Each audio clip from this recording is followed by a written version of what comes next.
Modern review में आपका स्वागत है दोस्तों। मैं हूं आपका दोस्त और होस्ट। आप लोग मुझे मॉडर्न बुला सकते हो। तो आज मैं रिव्यू करने वाला हूं वन पीस मंगा चैप्टर 1021।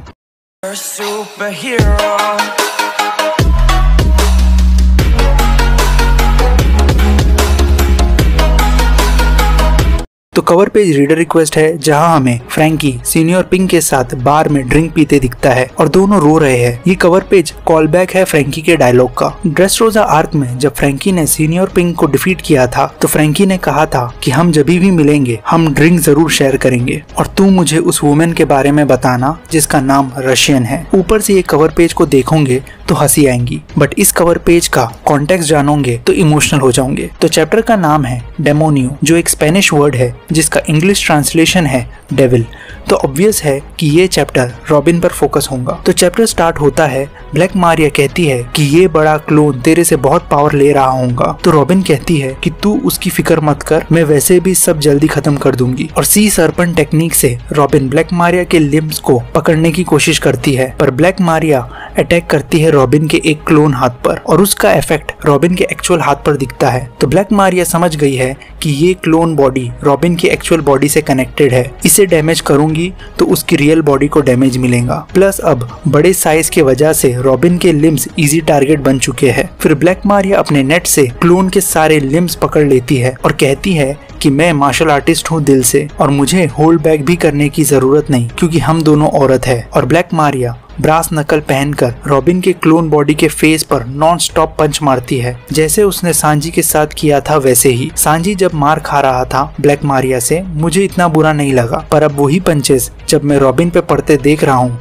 मुझे रॉबिन के लिए बुरा लग रहा है, क्योंकि स्ट्रॉ हेड्स में रॉबिन और नामी को ओडा फाइट्स में ज्यादा डैमेज नहीं देते हैं इस तरह का, और रॉबिन के मुंह से पूरा खून निकल रहा है। लास्ट टाइम इतनी बुरी हालत रॉबिन की एनल के हाथों हुई थी स्काइपिया में। पेन के वजह से रॉबिन उसका क्लोन खत्म कर देती है और फ्लोर में से अलग अलग जगह से बड़े आर्म्स निकालती है। ये पैनल देखकर ऐसा लग रहा है कि रॉबिन उसके डेविल फ्रूट का अवेकनिंग यूज कर रही है, बिकॉज वो पूरा एनवायरनमेंट यूज कर रही है अपने डेविल फ्रूट पावर से। बट ब्लैक मारिया अपने आप को शील्ड करती है उसके वेब से और कहती है कि ये वेब्स फ्लेमेबल है और उसका स्पाइडर फायर करता है मुंह से और हॉल में अब पूरी आंख फैल चुकी है। फिर ब्लैक मारिया रॉबिन की रियल बॉडी को अपने वेब से फंसा लेती है और फिर बेचारी रॉबिन के फेस पर पंचेस मारने लगती है और कहती है अब तू क्या करेंगी डेविल चाइल्ड, तू बोझ है तेरे क्रू पर। एक ही चीज है जो तेरी वैल्यूएबल है, वो है तेरा दिमाग। अगर तेरे लिम्स नहीं भी रहे तो कुछ फर्क नहीं पड़ेगा। और रॉबिन याद करती है उसके 2 साल की ट्रेनिंग जो उसने साबो और कोआला से ली थी। तो कोआला ने रॉबिन को फिशमैन कराटे टेक्निक सिखाई है जो उसने ऑलरेडी यूज कर चुकी है अंडर वाटर सनी को बचाने के लिए। और साबो कहता है कि मैं तुझे रियोसोकिन यानी ड्रैगन क्लॉ फिस्ट टेक्निक सिखाऊंगा। तो ये टेक्निक बहुत पावरफुल टेक्निक है साबो की,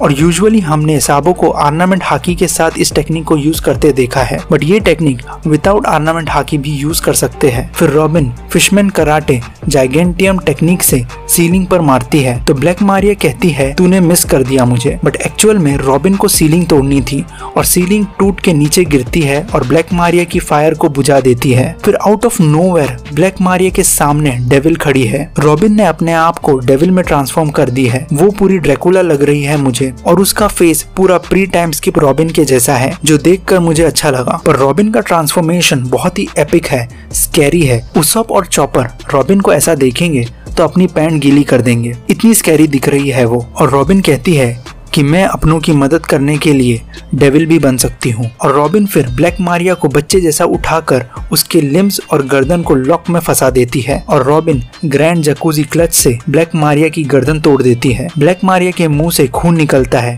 वो नॉकड आउट हो चुकी है। ये पैनल का आर्ट बहुत ही एपिक और स्कैरी था। रॉबिन बहुत मेनेसिंग लग रही है इस फॉर्म में। रॉबिन लूफी की तरह अलग अलग वे में उसके डेविल फ्रूट को यूज कर रही है। फिर ब्रूक फेस द आर्मेस ऑर्केस्ट्रा टेक्निक से ब्लैक मारिया के सारे सबऑर्डिनेट्स को डिफीट कर देता है और ये न्यू टेक्निक है ब्रूक की भी। और अटैक का शेप म्यूजिक का सिंबल है। मैंने कहा था ब्रूक के लिए ये आसान फाइट होंगी। ब्रूक के अटैक का पैनल भी अमेजिंग था। फिर ब्रूक रॉबिन के पास जाता है और रॉबिन उसके नॉर्मल फॉर्म में आ चुकी है। उसकी पूरी एनर्जी खत्म हो गई है इस टेक्निक की वजह से। और ब्लैक मारिया का डिफीट मेयर्स ने देख लिए है, तो ये बात भी अब CP0 एजेंट तक पहुंच जाएंगी कि सारे टोबीरोपो डिफीट हो चुके हैं। रॉबिन और ब्लैक मारिया की फाइट बेस्ट फाइट थी टोबीरोपो में से। और पोस्ट टाइम स्किप ये सबसे डिफिकल्ट और इंटरेस्टिंग फाइट थी रॉबिन की। बस डिसअपॉइंटमेंट ये है कि ओडा फाइट्स को रश कर रहा है। आई नो बहुत सारे कैरेक्टर्स है तो शायद ओडा एनिमे स्टाफ को बुलेट पॉइंट्स देंगे कि ये सीन एक्स्ट्रा ऐड करना एनिमे में, तो चांस है कि सारे फाइट्स एनिमे में एक्सटेंड होने वाले हैं।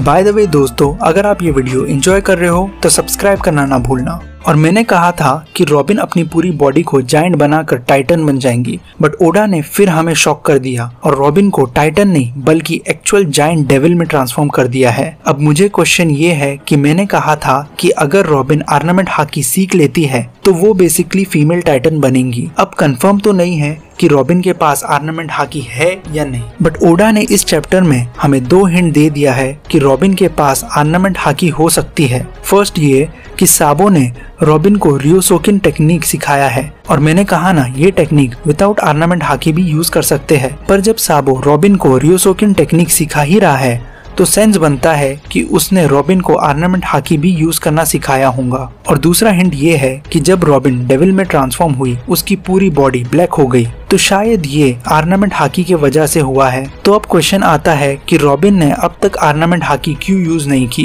तो इसका आंसर भी शायद हमें मिल गया कि जब रॉबिन ने अपना जायंट क्लोन बनाई थी तो ब्लैक मारिया ने कहा था कि ये टेक्निक तेरा बहुत स्टेमिना ले रही है, और रॉबिन ने डेविल फॉर्म का यूज कुछ ही सेकंड्स के लिए किया और वो नॉर्मल फॉर्म में आ गई फटक से। मतलब बहुत स्पेंड होता है रॉबिन का स्टेमिना इस टेक्निक से, इसलिए ये टेक्निक रॉबिन हमेशा यूज नहीं करती। ये टेक्निक लूफी के गियर 4 जैसी लग रही है। गियर 4 लूफी का स्टेमिना और हाकी बहुत जल्दी ड्रेन करता है, स्पेशली ड्रेसरोजा के टाइम पर, और रॉबिन ऑर्नामेंट हाकी यूज करने में इतनी अच्छी नहीं होंगी।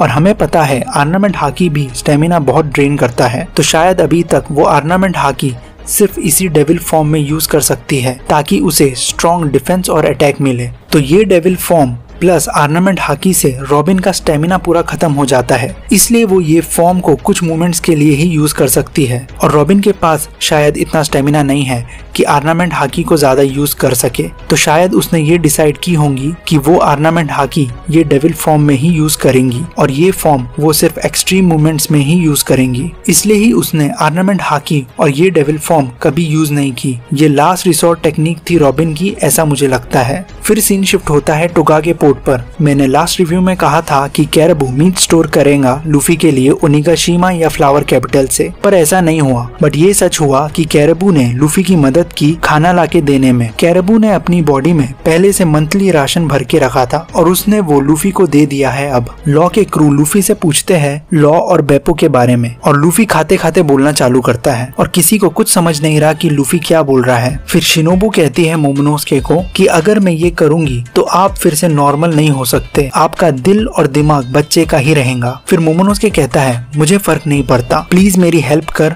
बड़े ड्रैगन में ट्रांसफॉर्म होने के लिए, मैं भीख मांगता हूँ। शिनोबू तेरे राइप जुत्सु यूज करके मुझे एडल्ट बना दे। और वहीं चैप्टर खत्म हुआ। तो मुझे अभी तक लगता था कि शिनोबू अपना पावर सिर्फ ऑब्जेक्ट पर ही यूज कर सकती है, पर अब ओडा ने कंफर्म किया है कि वो लिविंग थिंग पर भी अपना पावर यूज कर सकती है। तो शिनोबू के डेविल फ्रूट का नाम है जुकु जुकु नोमी, जिसका मतलब है राइप फ्रूट। इस फ्रूट के पावर से वो किसी भी चीज को छूकर उसकी एजिंग फास्ट कर सकती है। फॉर एग्जाम्पल वो कच्ची कैरी को टच करके पक्का आम बना सकती है। बेसिकली वो एजिंग का प्रोसेस फास्ट कर सकती है, बट वो रिवर्स एजिंग नहीं कर सकती। पक्के आम को कच्ची कैरी नहीं बना सकती। तो मोमोनोसके चाहता है कि शिनोबू उसे एडल्ट बनाए ताकि वो बड़े ड्रैगन में ट्रांसफॉर्म हो पाए। तो मैंने ये एक्सपेक्ट नहीं किया था कि ओडा स्टोरी में मोमोनोसके को एडल्ट बना देगा। पर सोचने वाली बात है, अगर ओडा ने ये डिसीजन लिया है तो ये बात ओडा ने सालों पहले प्लान किया होगा और सोचा होगा कि कैसे वो मोमोनोसके को बड़ा कर सकता है। तो ऑलरेडी ओडा ने एज मैनिपुलेशन का डेविल फ्रूट इंट्रोड्यूस कर चुका है बॉनी से। तो ओडा ने विद ट्विस्ट ये शिनोबू की पावर क्रिएट किया है। सोच के देखो, शिनोबू को ओडा ने रैंडमली ये पावर नहीं दिया है। ओडा ने घंटों सोचा होगा मोमोनोसके के ग्रोथ को लेकर और फिर जाके शिनोबू को ये पावर दी होंगी। तो शिनोबू को ये पावर इसलिए नहीं मिली ताकि उसे हेल्प हो निंजा टेक्निक यूज करने में, बल्कि शिनोबू को ये पावर मिली है ताकि वो मोमोनोसके को एडल्ट बना पाएंगी। ये सोच के ही सर दुख गया कि ओडा कितने घंटे सोचते होंगे बस एक प्लॉट और पावर को क्रिएट करने में। और अगर मोमोनोसके एडल्ट बनता है तो चांस है कि मोमोनोस्के भी स्ट्रॉ हैट क्रू ज्वाइन करेगा। बिकॉज जैसे शिनोबू ने कहा कि मोमोनोस्के का दिल और दिमाग बच्चे का ही रहेगा, तो फिजिकली मोमोनोस्के के पास एडल्ट के जैसी स्ट्रेंथ हो जाएंगी, बट किड से एडल्ट बनने का जो एक्सपीरियंस, ट्रेनिंग, वो सब मोमोनोस्के खो देगा। इसलिए उसे ट्रेनिंग की जरूरत होगी। तो शायद मोमोनोस्के स्ट्रॉ हैट के साथ सफर करेगा और जोरो से स्वॉर्ड्समैनशिप स्किल सीखेगा और रॉबिन से एंशिएंट लैंग्वेज भी सीख लेगा और दुनिया का भी एक्सपीरियंस लेगा। और अगर मोमोनोस्के को लीडर बनना है वानो का, तो वो दिल और दिमाग से बच्चा नहीं हो सकता, उसे एक्चुअल लीडर बनना होगा। नाम का लीडर अगर वो रहेगा तो किनेमोन और कीको जैसे लोग उसे फॉलो करेंगे, बट आशुरा डोजी जैसे लोग उसके अगेंस्ट हो जाएंगे। आशुरा डोजी भी ओडन को इसलिए फॉलो करने लगा क्योंकि ओडन आशुरा डोजी से अच्छा था, स्ट्रॉन्ग था। आशुरा डोजी को ओडन में ट्रू लीडर दिखा था। मोमोनोस्के रेडी है अपने जिंदगी के कुछ साल खत्म करने के लिए, क्योंकि अभी उसके लिए वॉर जितना इम्पोर्टेंट है, वानो को फ्री करना इम्पोर्टेंट है। तो मोमोनोस्के रोदुडू बच्चे से इतनी हिम्मत दिखाने वाला बच्चा बन चुका है। तो यहाँ मोमोनोस्के का आर्क कंप्लीट हो रहा है। ओवरऑल ये एक अमेजिंग चैप्टर था। रॉबिन की फाइट बहुत ही अमेजिंग थी और उसका न्यू पावर अप और डेविल ट्रांसफॉर्मेशन एपिक था। सारे टोबिरोपो डिफीट हो चुके हैं, बस अभी कमांडर्स और 2 योंको बचे हैं वॉर में। अगर आपको ये रिव्यू अच्छा लगा तो इस वीडियो को लाइक और शेयर करें, कमेंट्स में बताएं आपकी राय, सब्सक्राइब भी करें इस चैनल को और इंस्टाग्राम पर भी मुझे फॉलो करें। तो मिलते हैं अगले वीडियो में।